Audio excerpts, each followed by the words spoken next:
दोस्तों जब से नेपाल में लिथियम एंड यूरेनियम के डिपॉजिट मिले हैं तब से पूरी दुनिया की नजर नेपाल के पड़ोसी देश यानी कि भारत और चीन पर है। और नजर इसलिए कि आखिर नेपाल इन दोनों ही देशों में सबसे पहले किसको एक्सेस देता है इन सभी डिपॉजिट्स का। और जैसा कि पूरी दुनिया ने अंदाजा लगाया था कि चाइना का इन्फ्लुएंस नेपाल के अंदर बहुत ज्यादा है, इसलिए इन सभी डिपॉजिट का एक्सेस चाइना को दिया जा सकता है। लेकिन आज हुआ इसका जस्ट उल्टा है, जहां नेपाल एक नए रास्ते से भारत को इन डिपॉजिट का एक्सेस दे रहा है। और सिर्फ एक्सेस नहीं दिया जा रहा है बल्कि एक भारतीय कंपनी नेपाल में अपनी फैक्ट्री सेटअप करने जा रही है, जहां पर लिथियम एंड बैटरीज को ही बनाने का काम किया जाएगा। मेन खबर क्या है उससे पहले आपके काम की बात। यदि आप इंडियन स्टॉक मार्केट को एनालाइज कर रहे हैं तो आपके लिए जरूरी है कि आप तक आज की तारीख में आई खबर पहुंचाई जा सके, क्योंकि एक दिन पुरानी खबर भी आपके एनालिसिस को पूरी तरीके से खराब कर सकती है। तो आपसे रिक्वेस्ट है कि इस चैनल को सब्सक्राइब कर और हमारा व्हाट्सएप चैनल को ज्वाइन कर लें, ताकि छोटी बड़ी सभी बिजनेस न्यूज आप तक पहुंचाई जा सके। तो दोस्तों नेपाल में मिले लिथियम एंड यूरेनियम की खबर आज की नहीं बल्कि आज से करीब 1 साल पहले की है। और ये खबर तब सामने निकल के आई जब चाइना ने हिमालयन रीजन में लिथियम के एक बहुत बड़े भंडार को डिस्कवर किया। और इसी बेल्ट में नेपाल ने भी एनालाइज किया कि हमें भी डिपॉजिट मिल सकते हैं, और हुआ भी कुछ ऐसा ही। लेकिन तब से ही ये बैटल चल रही है कि आखिर किस कंट्री को यहाँ पर एक्सेस मिलेगा, जहाँ फाइनली भारत का नाम सामने आया है। दोस्तों हम जिस भारतीय कंपनी की बात कर रहे हैं उसका नाम है लोहम। ये कंपनी भारत के अंदर खासकर लिथियम एंड बैटरीज को मैन्युफैक्चर करने का काम करती है। कंपनी के पास अभी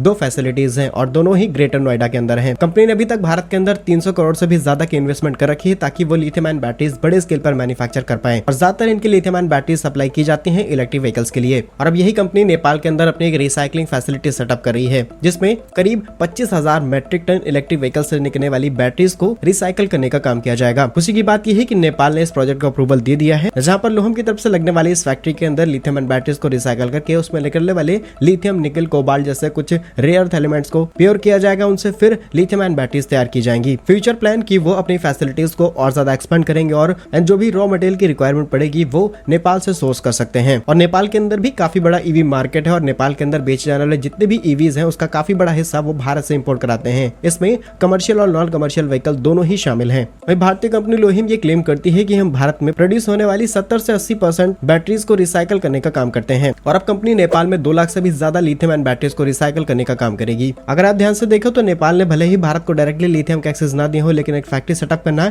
ये भारत के लिए बड़ी बात है, क्योंकि अभी तक वहां पर खासकर लिथियम के सेक्टर में कोई भी चाइनीज इन्वेस्टमेंट नहीं लाई गई है। और बात रही भारत और नेपाल के रिलेशंस की, तो भले ही नेपाल में चाइना का इन्फ्लुएंस ज्यादा हो, नेपाल का भारत से इंपोर्ट बहुत ज्यादा है और ट्रेड डेफिशिएट करीब 1724% है दोनों ही देशों के बीच में। बाकी आपसे रिक्वेस्ट है कि आज की तारीख में आई सभी खबरें पाने के लिए चैनल को सब्सक्राइब जरूर कीजिएगा। व्हाट्सएप चैनल का लिंक आपको हमारे डिस्क्रिप्शन में मिल जाएगा। मिलेंगे हम आपको एक नई और इंटरेस्टिंग वीडियो में, तब तक के लिए वंदे मातरम, भारत माता की जय।